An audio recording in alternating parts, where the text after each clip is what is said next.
Hey everyone, Sycra in here, and today I want to talk about creating poses, how I go about creating poses these days.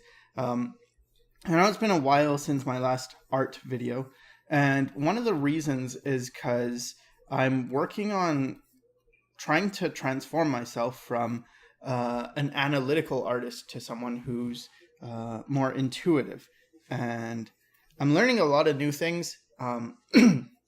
But because I'm in such a noob state, I don't feel like I can teach right now or yet.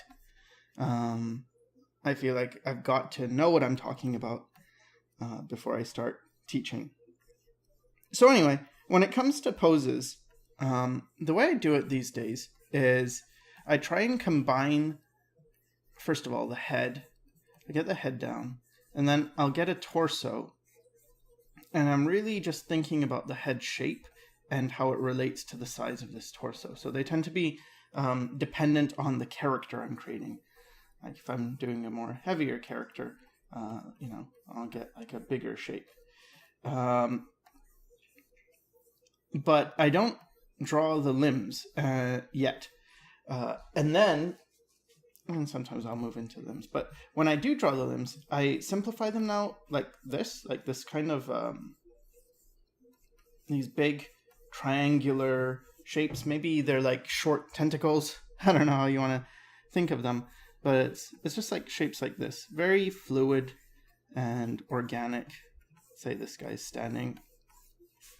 So I create this, and I leave my or I keep my brushstrokes really loose and flowy, and I allow myself to experiment with positions. So for instance, let's say this guy, right? All right, I'm looking at this posture he has.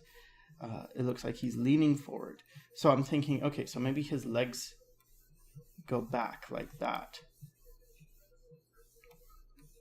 I'm creating a shape here. And then what does he do with his arms? Maybe he puts them in his pockets. So I create this kind of shape again. So now I have this very loose shape that describes the pose. For this guy, he's holding his lower back and sort of stretching out. For this person, who knows, maybe they're reaching for something. So I use these big triangular shapes because I found they work better than, or for me, they work better than when I used more like stick figure shapes. Like what I used to do before with posing. I'd create like the head, get shoulders and hips, build a torso out of that, and pelvis and rib cage, and then like get the legs in. And this helps, but it seems to help more for front views where people aren't really doing much.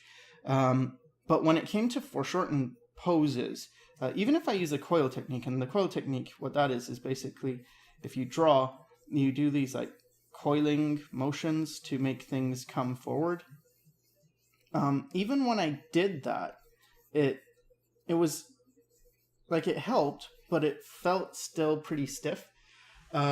So now what I've started to do is this thing with these shapes, and what I think is going on, the reason I think it makes it easier is because you get volumes down and you can sort of observe the volumes compared to each other, whereas with a stick figure, you add the volumes on top, so you're not seeing the volumes yet. And because of that, it's a bit harder, I think, anyway. This is my, BS rationale for it. But it's harder to get your brain to get a hold of what you're seeing and how it should look. So if I did the same pose as this, but with the new way I use it. I mean, it's not that new. I've been doing it for a while now. But it would be more like this.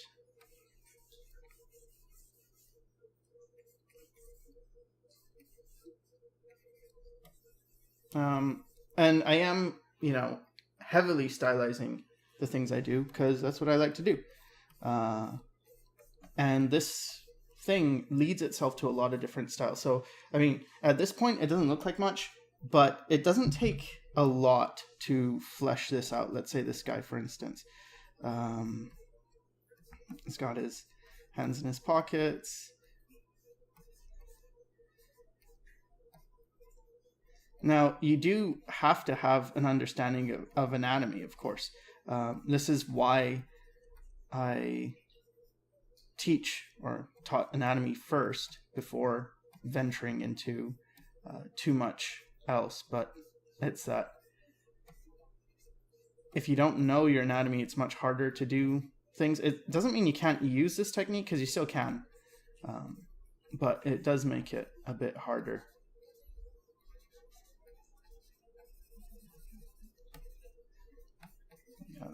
Pants. So I would say, in my view, this is more of an advanced technique, just because it requires knowledge of anatomy if you want to draw realistically. But I do think it can be used pretty much by anyone if they're just going to limit the complexity of what they're working on. So like this guy, it's not, super anatomically correct, but it's okay, and he's not that detailed.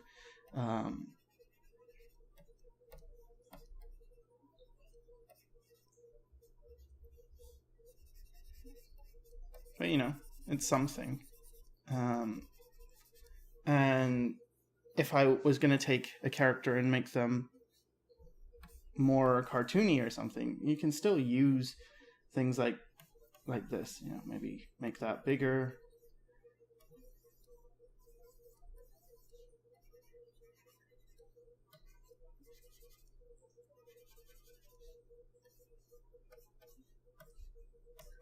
And here I get to focus less on getting the details right, but I still get a pretty appealing form.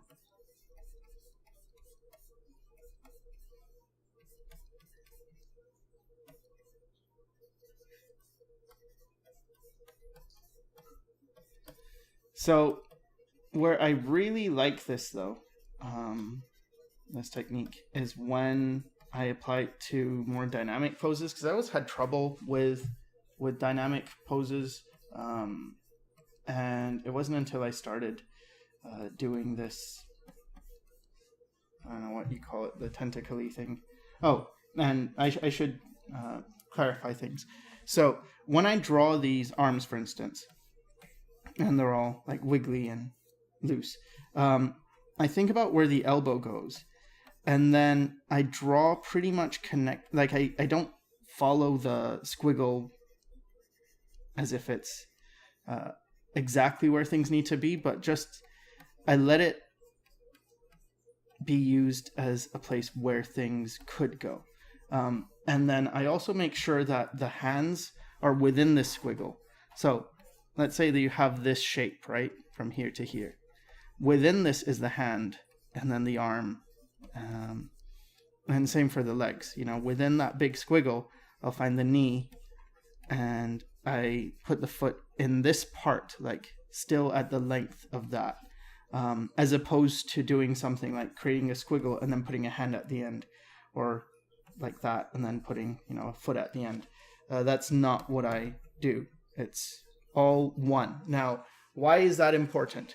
The reason I think it's important is because as long as I keep, or when I draw this, right, what I'm telling my brain is that there is a volume here, almost like you're looking at a shape from far. And so my brain's like, okay, fine, I can deal with that. And then, but then if I add a hand here, I'm now breaking what my brain is seeing. See, it's seeing this shape, not this shape plus this. Because if it was seeing that, I would simplify it like that. I'm just trying to make it easier for my brain to see as much information as it can.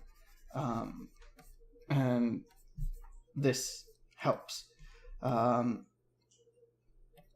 So keep things within the form, understanding that what this really is just a volume for you to see from far. Okay, so dynamic poses. When it comes to dynamic poses, I'll get the head in, and I think about what the body's doing. So let's say the body's coming around like this.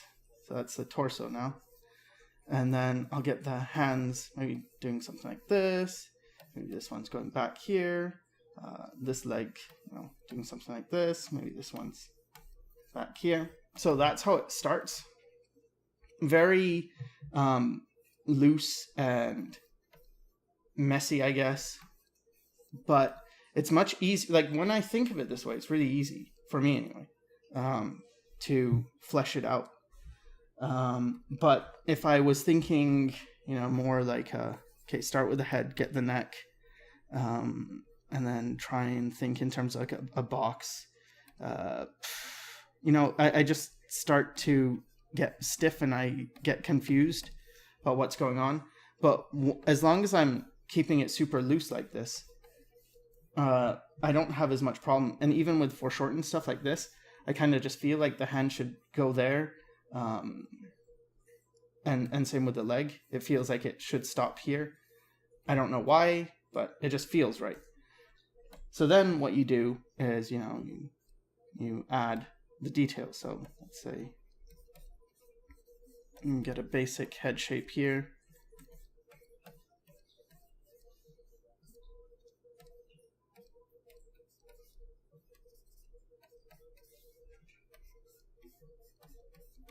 And again, the hand is within this shape.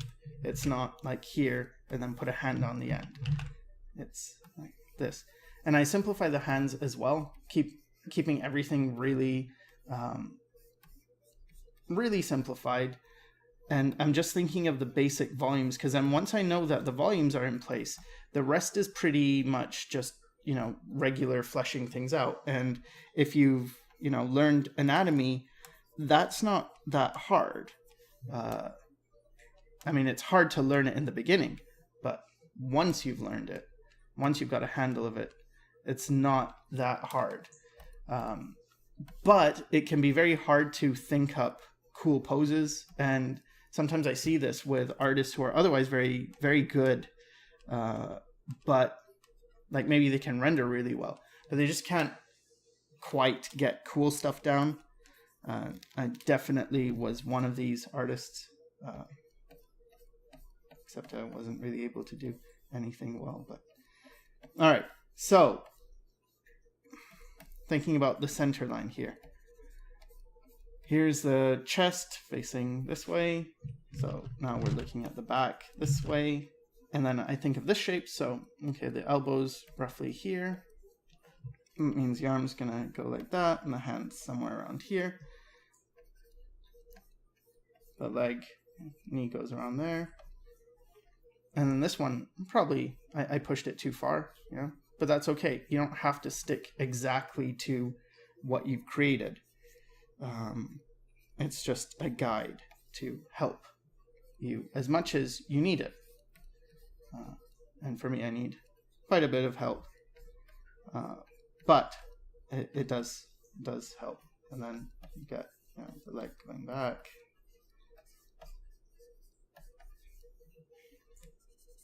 And there you have a pose that you can make into more of a dynamic pose later. So yeah, it really works well when I think about things coming towards the camera. I guess poses, pretty much any pose, I guess, it really helps me. Let's just draw a girl.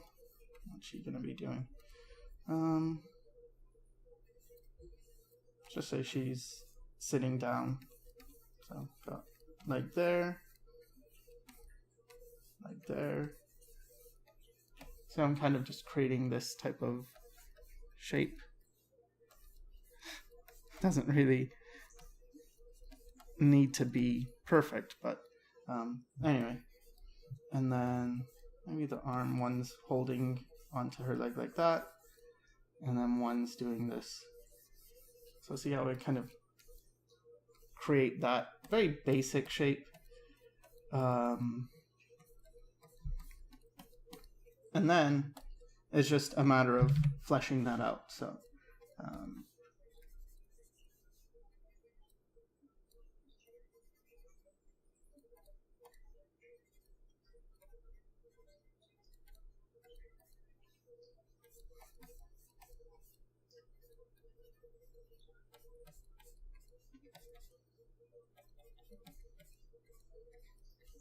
I've got one arm coming down here. This arm's here. And doing something like that.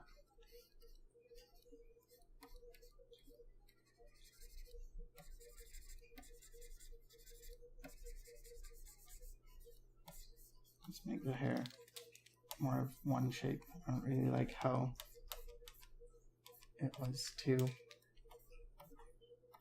I don't know, it felt like it had too much going on. And it's not a bad thing to have that, but in this particular case, I don't want that much going on. All right, and then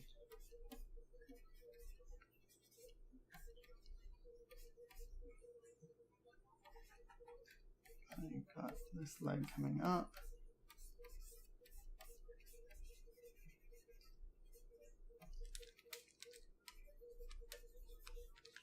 And then this one going around. And then it's being blocked by this other guy, but you know, something like that.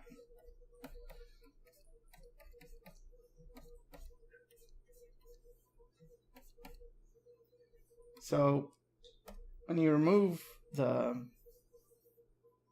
underdrawing, it's much easier to get a sense of it, and then you would just, you know, go again over this and actually, you know, take your time and make it look nice then.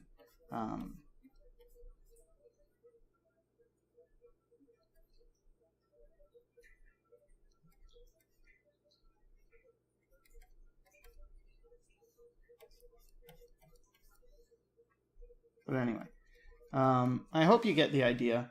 It helps me a lot, so I hope it helps someone. Again, I'm really not sure if this is something that would help everyone, but it does help me to see bigger volumes.